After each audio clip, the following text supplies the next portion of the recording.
네, 돈이 보이는 투자 함께하도록 하겠습니다. FOMC 회의록이 공개가 됐고요. 뭐 비슷한 내용이라고 하는데 시장이 반영하는 또 반응하는 모습들은 굉장히 그때그때마다 다릅니다. 오늘 관련한 이야기 자세하게 나눠볼 텐데요. 한국투자증권 박재영 차장 오늘도 모셨습니다. 어서 오세요. 안녕하십니까? 네, 반갑습니다. 지난주에는 정말 휴가 다녀오셨더라고요. 이 몸은 건강해지신 거죠? 네, 네. 건강하게. 뭔가 안색이 확실하게 쉬고 오니까 좋아지신 것 같아요. 쉬니까 너무 좋더라고요. 그렇죠. 어떻게 계속 쭉 쉬실 예정이신가요? 그건 아니죠. 좀... 열심히 일하셔야죠. 자, 오늘 그럼 열심히 일하는 그 주제, FOMC 의사록 공개. 요 내용이 뭐 조금이나마 뭐 뉘앙스나 이런 게 다른 게 있었나요? 사실 FOMC 그 자체로도 뭐 좀 매파적이었는데 우리가 해석하기에 많은 사람들이 이제 7월 이후에 동결일 것이다. 9월에? 네. 아니 그리고 앞으로 쭉. 9월도 아니고 11월도 아니고 쭉 동결? 투자자들은 계속 그런 식으로 반응을 했었거든요. FOMC 이후에. 그런데 시간이 지나면서 야, 한 번 더 올릴 수도 있겠는데? 네. 지표들이 좋게 나오다 보니까 한 번 더 올릴 수도 있을 것 같아. 네. 이런 생각이 있었는데 7월 FOMC 의사록이 갖는 의미는 이거 의사록 딱 공개하고 나서 또 올릴 수도 있겠다. 그렇죠. 인하에 대한 가능성은 완전히 사라졌고 그다음에 좀 장기적으로 갈 수도 있겠다. 이게 어디서 나타났냐면 채권 금리가 뭐 2년물도 그렇고 미국채 10년물도 그렇고 작년 10월 수준까지 다시 올라갔습니다. 너무 높죠. 올 초에는 그런 생각을 했었어요. 야, 너희가 금리를 올려봐야 얼마나 올리겠니? 올해 상반기에 한 번 내지는 두 번 올리고 하반기에 한 번 내지는 두 번 올려서 4%대, 3%대 더 이상 못 올릴 거야. 근데 지금 벌써 5% 위잖아요. 그렇죠. 5% 중반까지 올라갔죠. 그 기대를 지금 한 번에 FOMC 의사록에서 정리를 했다. 뭐 채권 애널리스트 작년 초반, 작년 말, 올해 초 계속 그런 얘기 했잖아요. 못 올린다. 내릴 거다. 그런 사람들한테 철퇴를 우리는 올릴 수 있어. 네. 이 이야기를 해줬거든요. 거기에 대한 근거들을 몇 가지 좀 정리를 해봤습니다. 네. 일단 의사록 문구 중에 이런 문구들이 있었어요. 인플레이션 2% 목표를 향해 내려간다는 뚜렷한 증거를 찾지 못했다.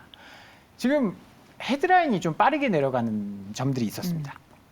헤드라인 CPI가 3%까지 내려가면서 와, 이거 진짜 물가 다 잡혔다라고 생각을 했는데 8월 달에 다시 올라갔죠. 그러면서 채권 금리가 또 상승을 했고 네. 여기서 이제 최근에 주거를 제외한 근원 서비스 물가가 상당한 디스인플레이션 압력이 나타나지 않고 있다라고 의사록에서는 평가를 했습니다. 그러니까 서비스 물가가 안 잡히고 있다라는 거죠. 계속 좀 높다.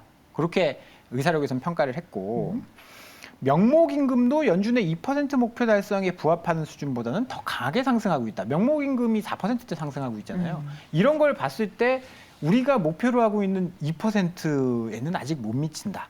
그러니까 우리는 금리를 더 올릴 수도 있다. 네.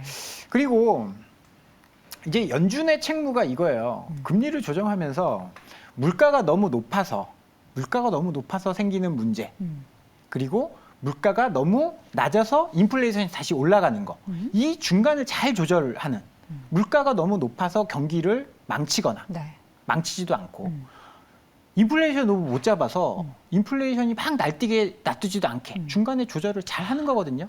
그 중간이 진짜 제일 어려운 거죠. 그런데 연준 인사들의 생각은 지금은 물가를 조금 더 잡을 때야라는 겁니다. 여전히. 네. 여기에 대한 부작용을 걱정하는 사람은 썸이라고 표현을 했고, 네. 썸 피플 뭐 이렇게 그거 했고. 중요하잖아요, 네. 되게.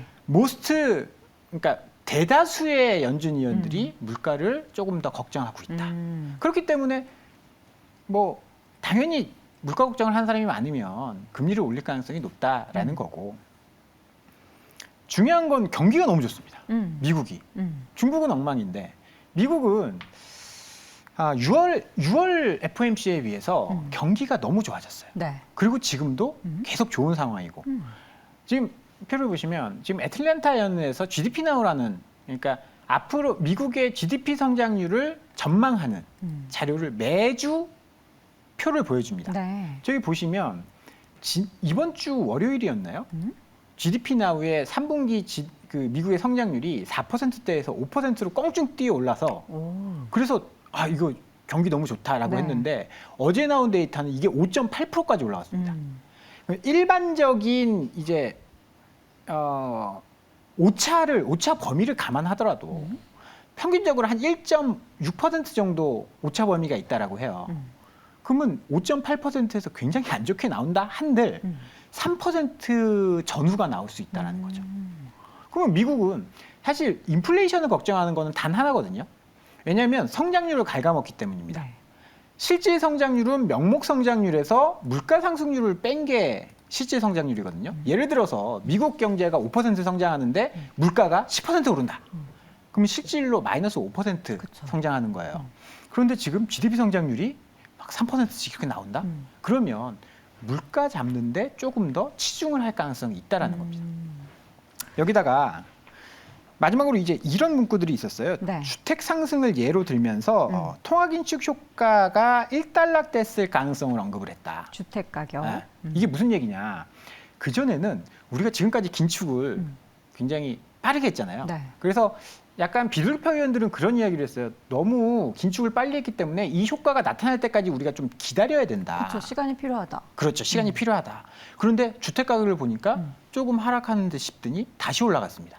근데 주택 가격도 처음에 얘기가 되게 많았잖아요. 이거 3개월, 6개월 더 후행하기 때문에 지켜봐야 된다 했는데 말씀해 주신 것처럼 꺾여서 시장이 막 환호했는데 다시금 올라간 거는 네. 이걸 어느 시점에 올라갔다라고 봐야 되는 건지. 이게 일단 긴축 효과 네. 때문에 조금 꺾이긴 꺾였는데 긴축 효과가 아주 뭐 강하지 않았기 때문에 다시 올라갔다라고 해석할 수도 있는 부분이거든요. 네네. 그러면 금리를 또 올릴 수 있게 된다라는 의미가 되기 때문에 어찌됐든 간에 여러 가지 점들을 살펴보면 네. 연준이 한 번 더 올릴 수도 있지 않을까? 이런 우려감이 지금 있는 상황이고 미국제 10년물이 지금 정고점을 돌파했다라는 건 시점이 언제였냐면 작년 10월이에요. 10월이면은 실리콘밸리 은행 망했을 때. 실리콘밸리 은행이 왜 망했냐 한번 생각을 해보면 네. 채권금리가 너무 올라가서 평가손이 발생해서 망한 거거든요. 그쵸. 그게 이제 발단이 돼서 뱅크런이 일어나서 망한 겁니다. 근데 그 수준까지 다시 올라갔다라는 것은 채권 평가 손실이 지금 지방은행 다시 그만큼 나타나고 있을 거라는 거예요. 그러면 또 터질 수도 있다라는 우려도 있겠네요. 이번 주 월요일 날 피치가 전체 미국 은행들의 신용 등급을 내릴 수 있다라고 경고를 했잖아요. 지방은행뿐만 아니라 JP 모건 너희도 괜찮을 수 없어. 왜냐하면 지방은행들 인수했죠. 그다음에 채권 이런 거 끌어안았죠. 그러니까 금리가 계속 올라가 버리면 문제가 생길 수 있다라는 거예요. 네. 저런 부분들이 사실 좀 시장을 짓누르는 그런 상황이 되고요.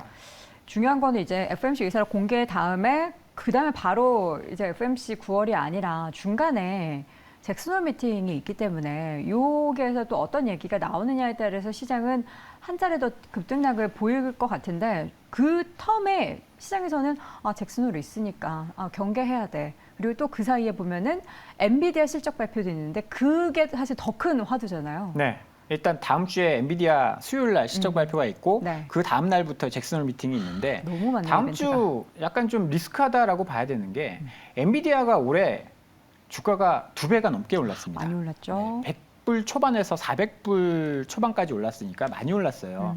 물론 그럴 수 있는 환경이다라고 볼 수도 있죠. 1분기 실적 봤을 때 1분기 실적 굉장히 잘 나왔죠. 그렇죠. 그럼 뭐 그때 막 엔비디아가 시총이 엄청 큰데도 20% 넘게 뛰어 올랐지 않습니까? 근데 그 다음에도 주가가 많이 올랐단 말이에요. 거기서는 일단 실적을 보여줘야 됩니다. 연초의 주가는 사실 조금 강하게 오르는 측면도 있어요. 실적보다는 연초의 주가가 오르는 거는 실적보다는 기대감. 우리는 오랫동안 잘할 거니까요. 생성형 AI가 세상을 바꿔놓을 거니까요. 근데 그게 시점이 뒤로 가면서부터 그래 세상을 바꿔놓았니? 너희가 매출이 잘 나오고 있니? 이게 뭐 서버가 다 구축되고 있니? 사람들이 얼마나 사용하니 확인하려는 심리가 생기거든요. 그런데 거기서 숫자가 나오지 않는다? 그러면 주가는 원 상태로 돌아오겠죠. 그리고 굉장히 높아진 기대감을 채우기에는 꽤나 잘해야 될 겁니다. 그러니까 이게 뭐 뉴스로 전해지는 걸 보면은 뭐 아랍에미리트에서 사우디아라비아에서 이 칩을 H백 칩을 없어서 못 구한다. 우리는 진짜 가능한 대로 다 쟁여둘 거다. 뭐 이런 얘기를 있어도 실제로 만약에 엔비디아가 생산을 못 해버리면 실적이 숫자로 안 찍히는 거잖아요. 맞습니다. 네. 그러면은 이게 이제 이연이 돼서 뭐 다음 분기에 반영이 될 거야라고 해도 실제 해당 분기에서 숫자가 안 미스가 찍히면 나버리면 큰일 나는 실망하게 거죠. 되는 거죠. 지금 2분기 실적 발표하고 급락하는 종목들이 막 나오고 있고 네. 2차 전지도 사실 실적 발표하고는 단기간 올랐지만 그 실적에 대한 부담감, 왜 예상치보다 이렇게 적게 나와? 예를 들어 첨보 같은 종목들 실적 아주 쇼킹하긴 했는데 그 차이 때문에 어제 10몇 %를 깨먹을 그럴 수치는 그 아니었다라고 정도까지는 보거든요. 아니었다. 그런데 연초에는 기대감이 있다가 연말에 그 기대감을 채워주지 못하는 것들이 그런 반응이 나온다라는 걸 2분기 실적 이후에 보여주고 있다라는 측면에서는 다음 주 엔비디아 실적이 어떻게 나오는지 굉장히 쇼킹하게 나올지 아니면 예상치를 하회할지 한번 확인해 볼 필요는 있겠다라는 생각이고요. 잭슨홀 미팅에서도 네. 이런 이야기가 나올 가능성이 있어요. 우리 이제 통화 긴축 다 했으니까 우리 완화하자. 이런 이야기가 나올 가능성보다는 통화 긴축 좀 장기간 유지해야 돼. 더 유지한다. 이런 언급이 나올 가능성이 있기 때문에 우리가 작년에 한번 당했지 않습니까? 아, 그날 당일날은 주가가 엄청 올랐다가 다음날 뚝 떨어졌죠. 더 많이 떨어졌죠. 그래서 그런 것들을 봤을 때는 위기 관리가 조금 필요한 시점이다라고 봅니다. 이거 외에도 뭐 그 다음 주에는 고용 보고서도 나오고 네. 물가도 있고 19일 날 FOMC도 있기 때문에 지금은 돌다리도 좀 두들겨 보고 가야 되는. 게다가 2,500이 깨졌습니다. 장중에. 이거 심리적으로 좀 중요한 지수죠? 마디 지수고 여기서 마디 지수 깨고 내려가면 그 네. 밑에 이평선까지 더 내려가지 않는다라는 보장이 없어요. 환율도 지금 전고점 뚫고 올라갔죠. 그다음에 금리도 전고점 뚫고 올라갔죠. 기술적으로 지지선 뚫고 내려갔죠. 뭐 사실 뭐 아주 뭐 시장이 편안하다라고 보기에는 여러 지표들이 안 좋은 사인을 보내고 있기 때문에 약간은 리스크 관리를 할 필요가 있는 시점이다라는 말씀 좀 드려보고 싶습니다. 지금 시점에서 이게 시장이 단기적으로 2,500선을 깨고 내려가는 것에 대해서 우리는 저가 매수할 수 있는 좋은 기회야. 물론 분할 매수로는 할 수 있겠죠. 현금이 100%, 뭐 현금이 70% 이상 갖고 계신 분들이야 분할 매수할 수 있는 네. 구간인데 여기 뭐 시청자분들 중에 주식하는 사람 중에 현금 70% 들고 나는 있어라는 사람들 저는 반대는 많이 못 많겠죠. 봤거든요. 그렇죠. 주식을 70% 보통 가지고 계시죠. 이상 갖고 계신 분이 많죠. 아무래도 약 한 달 정도는 우리가 시장을 조금 더 관망하면서 보수적인 관점을 유지해야 되지 않을까라는 생각이 드는데 관련 이야기는 뭐 중간중간에도 계속해서 매크로 관련한 이슈는 우리 박지원 차장님께서 정리해 주실 거기 때문에 좋은 시그널이 나타나게 된다면 그 부분도 이 시간을 통해 전달해 드리겠습니다. 오늘 이 시간 한국투자증권 박지영 차장 함께했습니다. 고맙습니다. 감사합니다.